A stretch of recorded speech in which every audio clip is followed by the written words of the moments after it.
Hi friends, আজকে আমরা আলিপুরে চলে এসেছি চিড়িয়াখানা দেখতে।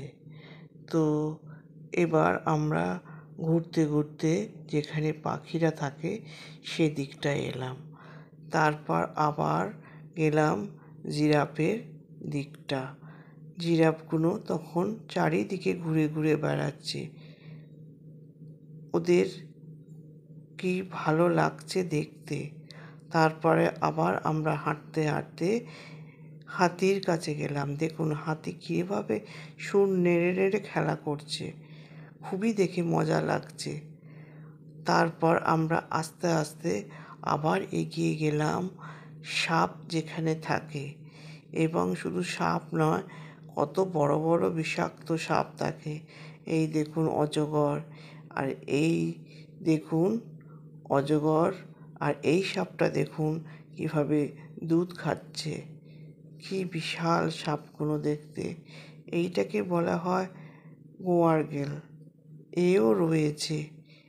তারপর আমার মেয়ে চারিপাশটাই ঘুরে ঘুরে দেখছে। তারপর আমরা একটু এগিয়ে গেলাম, দেখলাম একটা ক্রোকোডাইল, সে শুয়ে আছে, রোদ পোয়াচ্ছে। আর এই বড় বড় ক্রোকোডাইলগুলো রোদ পোয়াচ্ছে, দেখলেই ভয় করবে। আর তারপরে এলাম আমরা হরিণের লয়ে। হরিণালয়ে এসে দেখলাম হরিণগুলো বেশ সুন্দর হৃষ্টপুষ্ট, আর কেউ খেলা করছে আর কেউ শুয়েও আছে। বেশ ভালো লাগছিল দেখতে।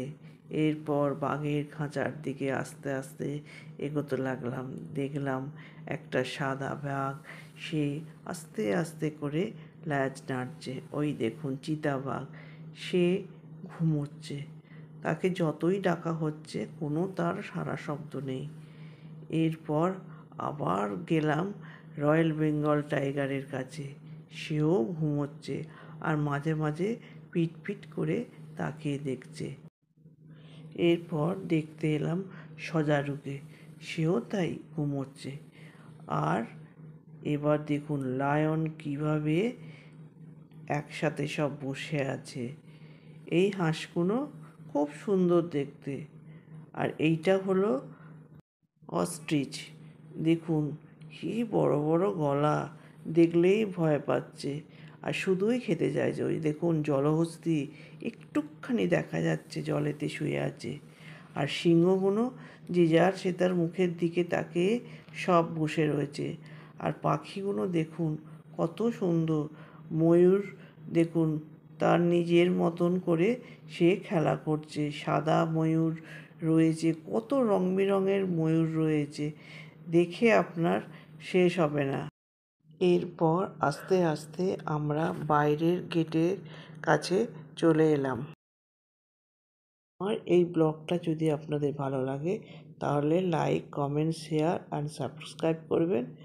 আবার দেখা হবে আর একটা কোনো ব্লগ নিয়ে। ততক্ষণ বাই বাই।